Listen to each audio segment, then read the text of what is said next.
the phone and calling to inquire about via trade in the coming weeks. That is the subject of today's episode of Locked On Dolphins. You are Locked On Dolphins, your daily Miami Dolphins podcast, part of the Locked On Podcast Network, your team every day.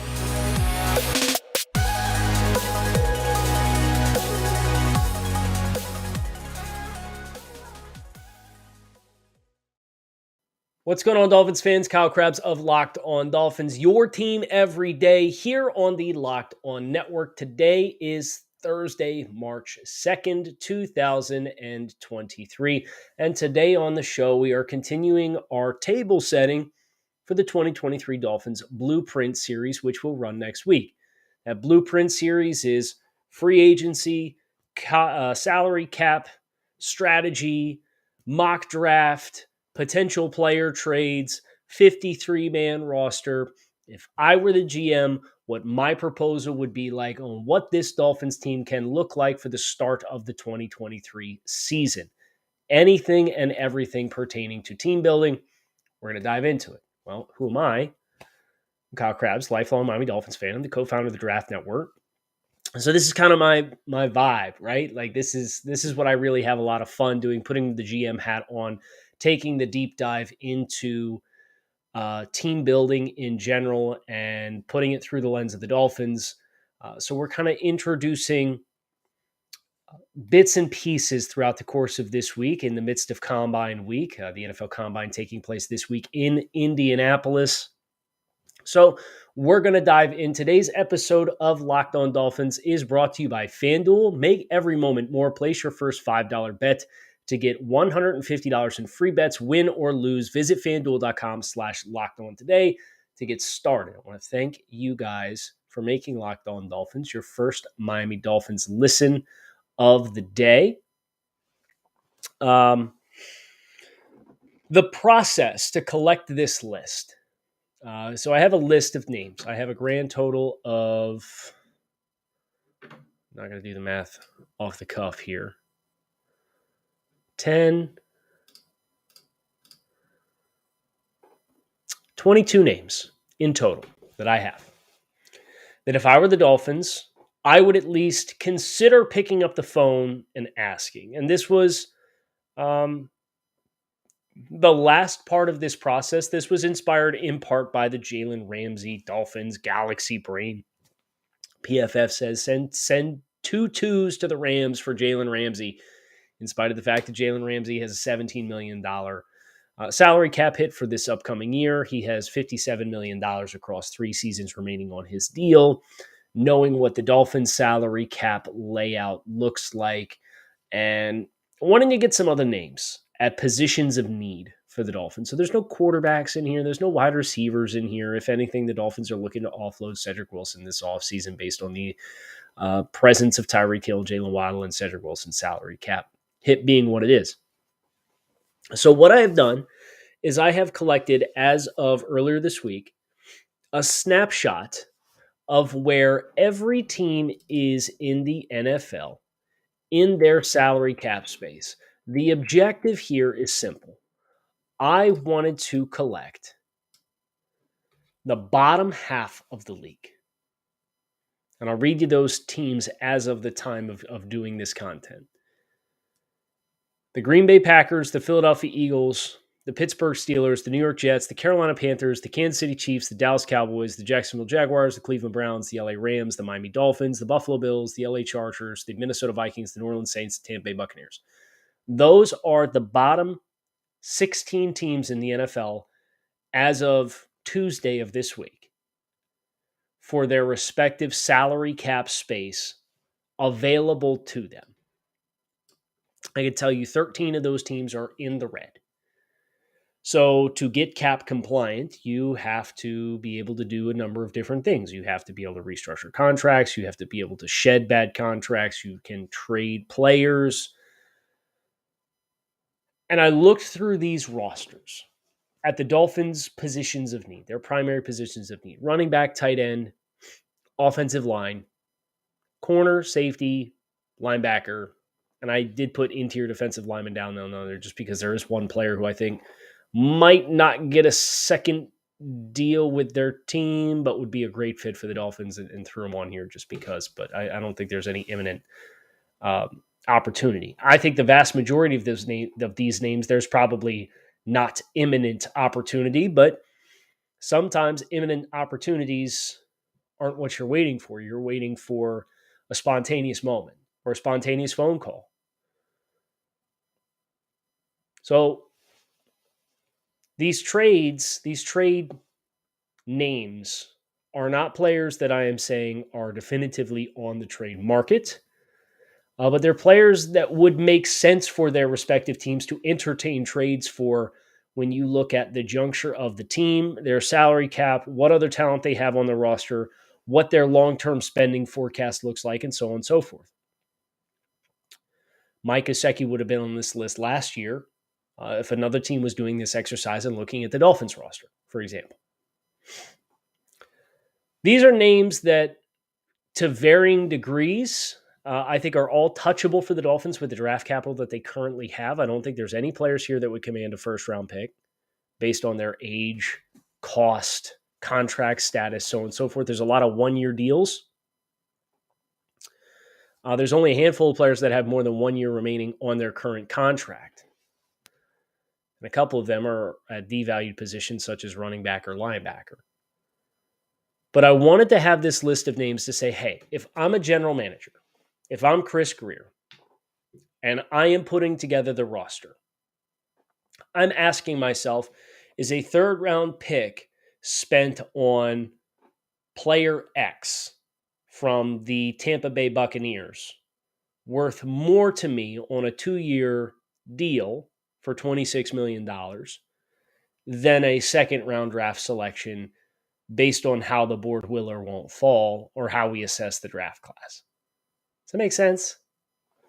So I'm looking at the teams, I'm looking at their rosters, looking at their salary cap situations, trying to find those players who it might be beneficial for them to move on from for cost perspective or to get younger. And it might help me because I'm getting a more competitive player in my competitive window if I can make the dollars work. The nice thing about trading for existing NFL contracts is the only guarantee money that you would ever incur is guaranteed base salary. There's no prorated money. You're not bringing on any signing bonus BS or any of that stuff. These are very cut and dry contracts. So this is something I think the Dolphins should entertain. And of course, they've entertained this with Bradley Chubb and Tyreek Hill. They've done this. They have done this. They have shown us that they are willing to live in this world. And heck, in the sense of Tyreek Hill and Bradley Chubb, they got two players in the prime of their careers. Now, I don't see a lot of prime of their career players on the list that I have assembled. They're players who are more late-stage 20s and 30s.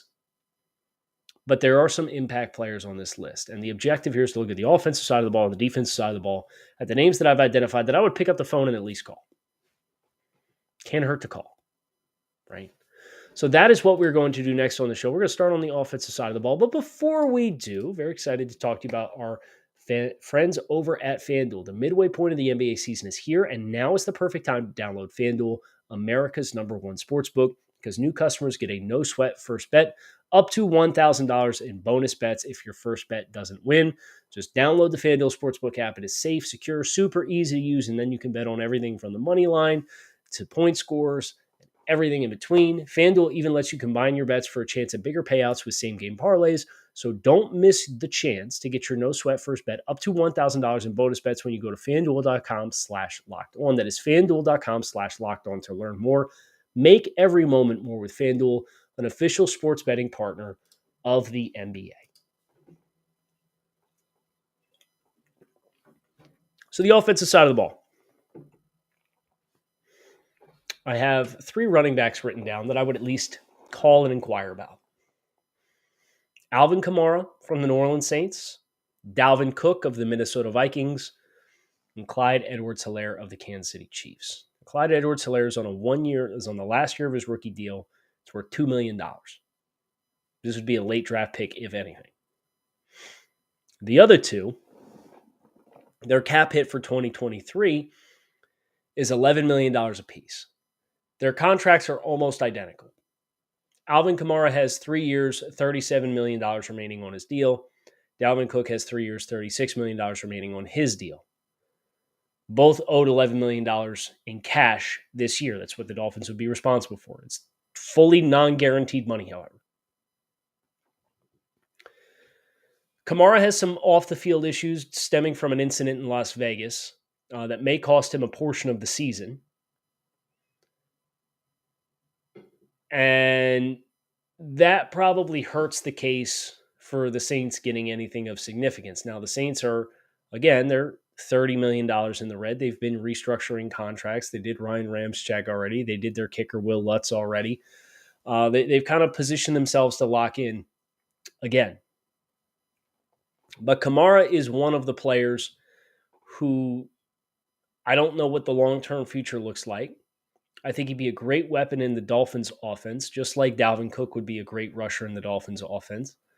But the cost makes it pretty hard to swallow. So if I'm the Dolphins and I'm calling either one of these two teams, I'm inquiring about you keeping some of the salary on your books too.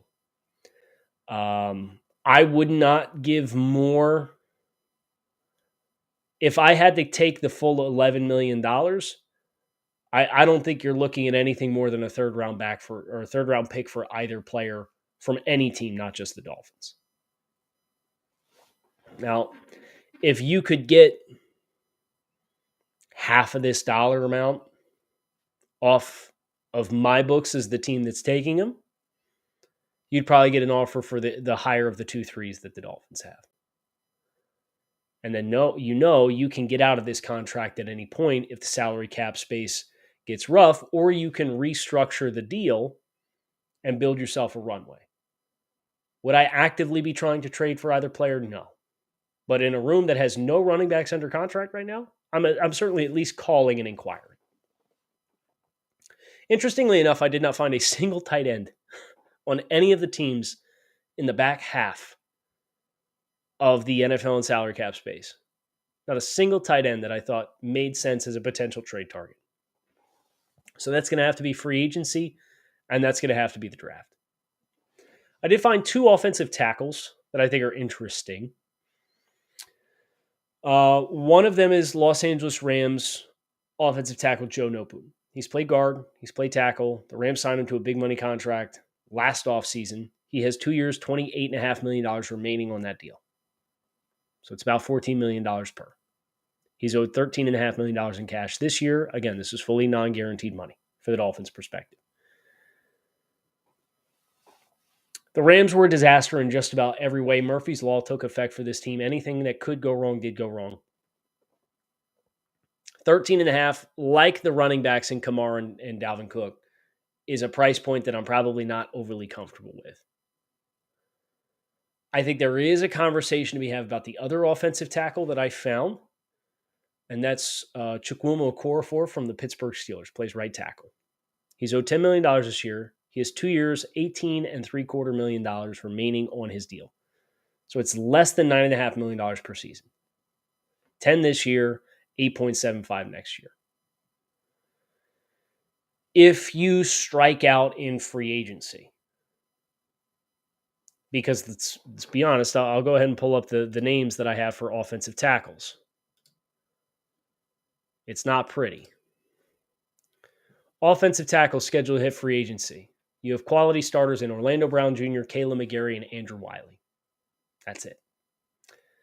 You have adequate starters scored in Mike McGlinchey, Isaiah Wynn, Trey Pipkins, Juwan Taylor, George Fant, Cameron Fleming. That's it. So for 32 teams, 64 starting tackles, you have 9 adequate starters or better currently scheduled to hit free agency. And I can tell you one thing about the Steelers, they're picking at 17. They're going to be in the sweet spot to draft an offensive tackle.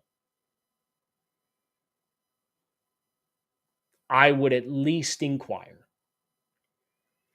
Because I know I'm bringing in $18 million across 2 seasons. I can redistribute that money however I feel is necessary. You'd certainly like to have a little bit more flexibility with your draft capital. Obviously, having the two threes. Now, can you in the interim get something for a Emmanuel Agba or a Cedric Wilson? That would be a pick that would interest the Steelers. I don't know. But that would be a player I'd be interested in trying to make something happen on account of if I strike out in free agency. The other names, I should say, on the offensive side of the ball, there's a lot of interior offensive linemen that were identified, 7 in total. So I had 5 running backs, tight ends, and offensive tackles combined that I found that I thought were sensible trade partners. 7 interior offensive linemen with varying degrees of commitments.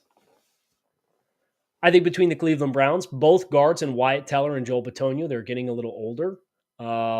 The Browns just re-upped Jack Conklin's contract. They have 2 big money contracts in both the guards and Teller and Bitonio. And their left tackle, Jedrick Wills, is getting ready to go into his contract year, is going to need a fresh contract. You can have 4 big money contracts on the offensive line. It's a tough ask. If not, I'm looking at Joel Bitonio, 3 years, $30.3 million left on that deal. He's owed $11 million this upcoming season. That would be of interest to me in a very big way, to be completely honest. Because you can redistribute the money, you can restructure and get approximately $10 million of his salary as a signing bonus and put a void year on the back end of that. And his cap hit this year goes to $3.5 million.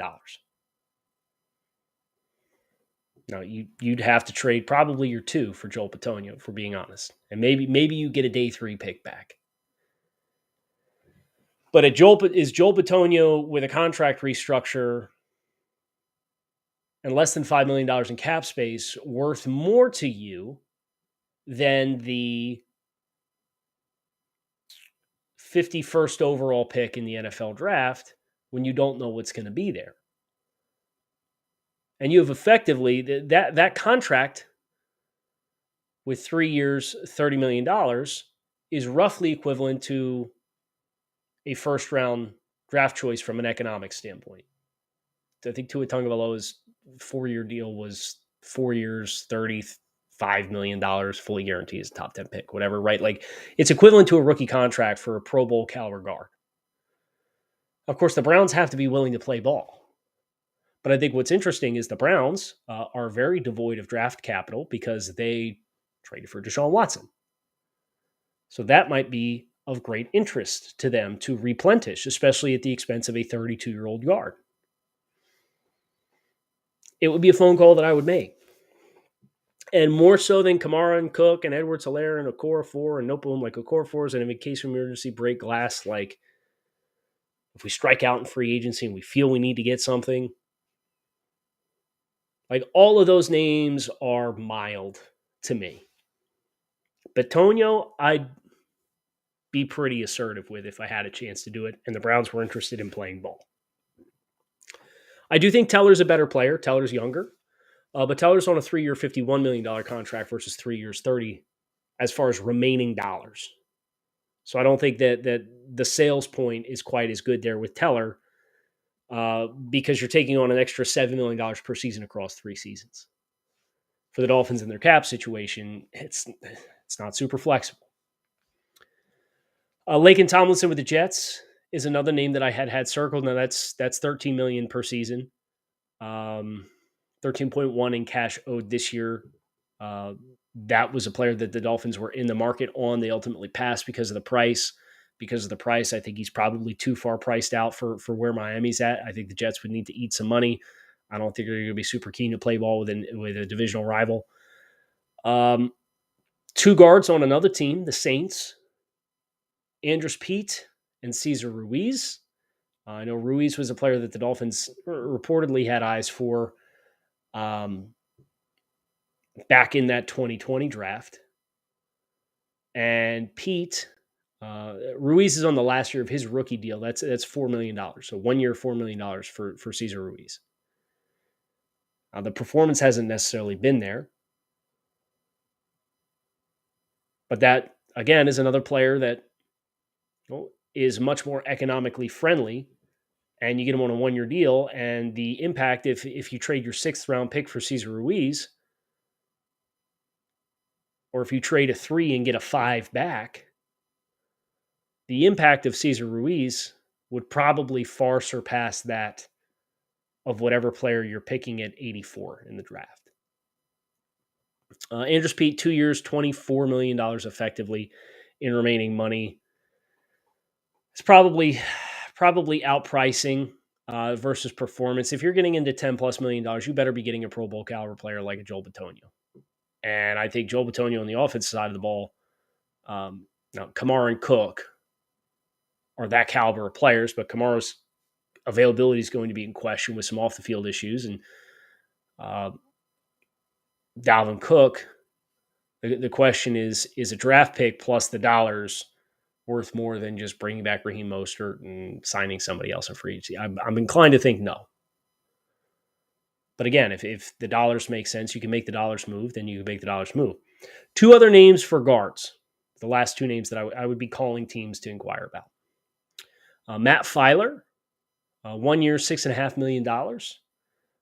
Would be an interesting left guard option. I know he's kind of been marginalized by the Chargers between the drafting of Zion Johnson and Rashawn Slater and Corey Linsley in free agency. So Matt Filer he's a utility guy, positional flex.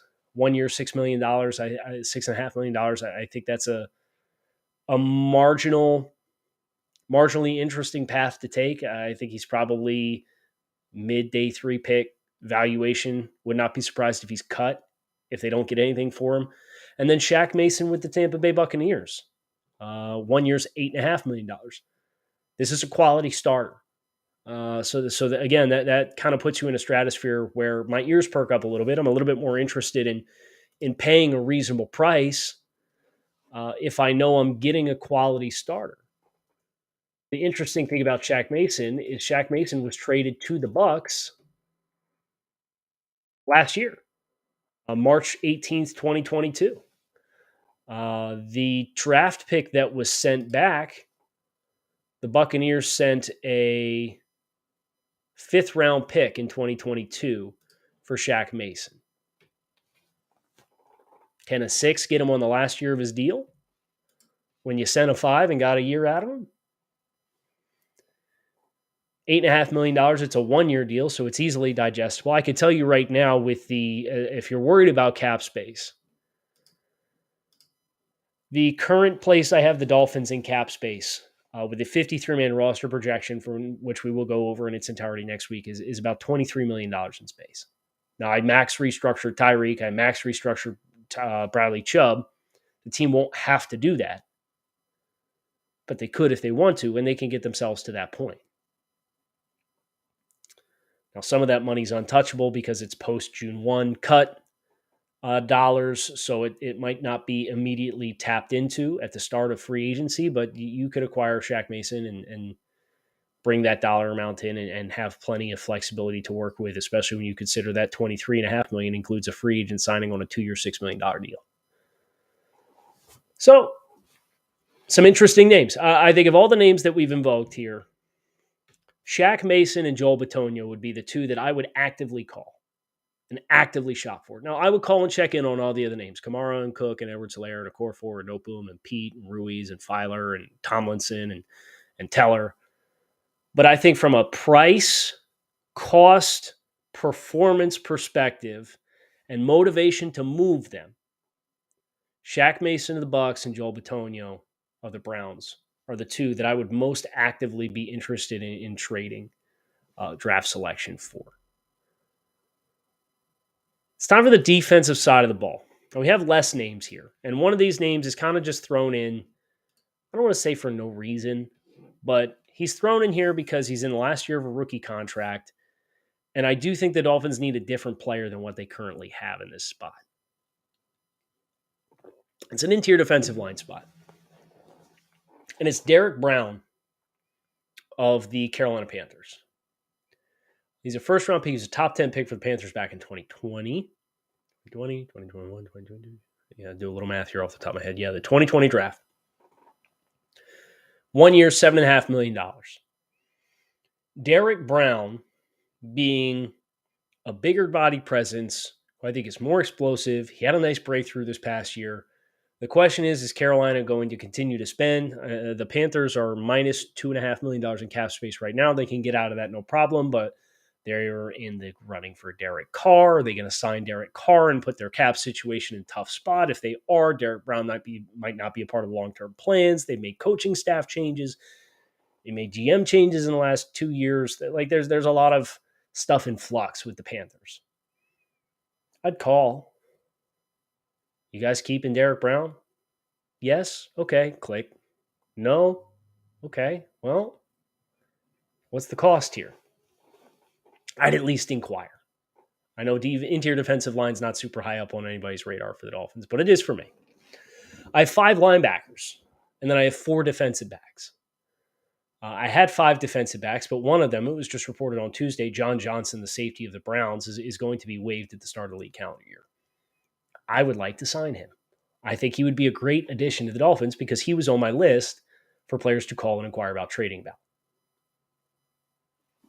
Demario Davis with the Saints, starting at linebacker. I'll read you all the names. Demario Davis from the Saints, Eric Kendricks and Troy Dye from the Vikings, Shaq Thompson from the Panthers, and CJ Mosley from the New York Jets. Now, Mosley's dollars are dumb, like very stupid.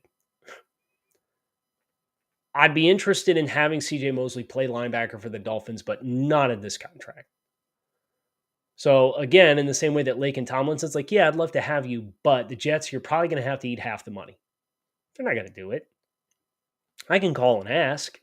You're going to tell me no. It's fine. You're not going to hurt my feelings. But the only way I would call, now if CJ Mosley gets cut, because he's owed $34 million in cash over the next 2 seasons, which is crazy, I'm going to call CJ and his agent up and go about it that way. But if I can get the Jets to twist if they wanted the draft pick, I'd call. I know the answer is no. That's fine. Shaq Thompson, 1 year, $13 million. I think that price point is probably outside of realistic outcomes. Now, you could extend him. You could extend any player that you bring in, but you could extend him on the last year of his deal and take that 13 and make it a signing bonus, and he's not taking a pay cut, and you'll kick it out over a couple of seasons and buy yourself some runway. And really, 2023 and 2024 is kind of where it is oddly tight, and then it opens up a lot in 2026 or in 2025 as far as cap flexibility and who you want to have commitments to. So you're not really worried beyond 2024, making the next 2 years work and maximizing your competitive window over the next 2 years. Troy Dye on the last year of his contract, $1.01 million. Remember, the Vikings played with Donatel as the defensive coordinator last year. Donatel is super tight with Vic. Kendricks is also in the last year of his deal. That's $9.5 million.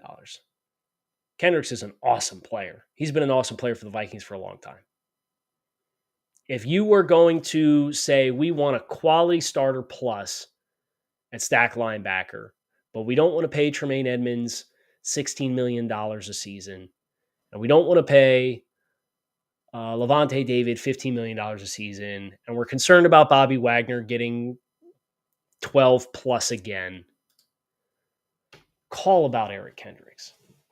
Now, I think right now it's easier to I think Bobby Wagner is going to end up in the same stratosphere. He signed for 5 for $50 with the Rams.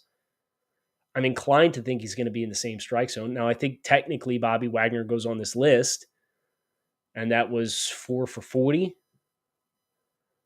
So I think the long-term commitment to Bobby's probably going to scare any team off from actually trading for him, in which case then he will be cut, and you'll just be able to negotiate with him. But Demario Davis at 8.5. What's tough is the year 2 for him is 12. He's got 2 years, $20.5 million left on his deal. He's owed $8.5 million in cash this year, which means it's $12 million next year. But he is an excellent 3-down linebacker as well. I think the challenge for Davis and Kendricks is they are guys who are aging a little bit, and they have one with athleticism. I think Troy Dye would really be somebody now. I'm conflicted about what Troy Dye's value would be on the market as far as the trade market. On one hand, he's a young player. He's a budding player. On the other hand, the Vikings just drafted Brian Asamoah in the third round of last year's draft to take some of those opportunities. And he's in a contract year. Oh, but I think Troy Dye in the third round, having played in this exact system, is probably a more impactful linebacker than any linebacker you're going to pull, other than potentially, like I think Henry To'oTo'o with the Alabama defense and how they zone match would have some overlap and make some sense. I know Dion Henley's an exciting player for his pass coverage abilities as well, and he should be had in the second or third round. But man, like if the pick is right, if you send me Troy Dye in a 6 for Emmanuel Ogbah, like, does that get it done? I remember Brian Flores is the DC there now in Minnesota. Surely he'd love to reunite with Ogbah. So the Dolphins would have a cap relief from Emmanuel Ogbah coming off the books. They'd be getting a player back at a position of need. They'd be getting an additional draft selection late on day 3. So the challenge there is the Vikings are going to have to make their salary cap work first. And it's hard to let the $1 million player go versus potentially the $9 million player go on Eric Kendricks. But hey, if you want to send Eric Kendricks in exchange for Ogbah and do a late pick swap or something like that, like, I think we can make that work as well. Minnesota would be a team to watch in my mind for some of these defensive guys, just because Flo's there now. Jalen Ramsey is on this list. The dollars are 17 this year, 57 in total across 3 seasons. I certainly am not sending 2 twos for Jalen Ramsey when the price point of what the Dolphins are going to have to eat in Byron Jones dead money. Xavier Howard over the next 2 years is $35 million in cap space. Byron Jones is, you're accelerating all the dead money, but if you go post June 1, you can take about $5 million in dead cap this year, but then it's $10 million in dead cap in 2024. So it's just, the dollars don't make sense for Jalen Ramsey. I'm sorry, they don't. Not the secondary is so expensive right now. Now, I did find a couple of, I won't say bargain options, but cheaper options in the secondary that might make some sense. Michael Davis with the Chargers. He was the player who pressed up on Tyreek Hill at stretches against the Dolphins in the Sunday Night Football game earlier this year. He has 1 year left on his deal at $7.4 million. Big, long corner, very physical. And then Akello Witherspoon with the Steelers. There's been some durability issues there, but he's got 1 year, 4 years remaining left on his deal. But I think those are 2 players who, from a build, length, ball skills perspective, I'd be pretty interested in pursuing as compared to getting into the rat race with the corners in free agency, especially Davis. Remember, the Brandon Staley, it's another too high Fangio-esque type system. And Ronaldo Hill was the DC there with the Chargers, and he left to be the defensive passing game coordinator for the Dolphins. There's a connection and a relationship there. And then Darnell Savage at safety with the Packers is the last name that I have that I called out. Former first-round pick, owed $7.9 million this year. It's the last year of his deal. He took a step back this past year, struggled with some injuries, but really dynamic player, capable of playing in the slot, capable of playing high, capable of playing in zone. Very, very twitchy athlete. Kind of reminded me of Dax Hill, who got drafted by the Bengals in the first round of last year's NFL draft. That's a player who I think could really complement Javon Holland quite well, and then free Brandon Jones up to not have to live on the roof. So Derek Brown, I'd call, no expectations. These linebackers, I think between Demario Davis, Eric Kendricks, Troy Dye, you can really find somebody that would make a big impact for you. And I don't think the finances are crazy for any of them. I'd call and inquire about Shaq Thompson and CJ Mosley, but I'd be looking for their teams to cut money. Jalen Ramsey, you got to entertain it, but the dollars don't make sense in my mind. Michael Davis, Chargers, Akello Witherspoon, Steelers. I'm not trading a whole lot there with the injury questions. And then Darnell Savage on the defensive side of the ball. So that gives you about 20 names or so. that I would at least be calling and inquiring about. If I had to pick two names, one from each side of the ball that I'm most interested in, it's Joel Bitonio at guard for the Browns. And it's probably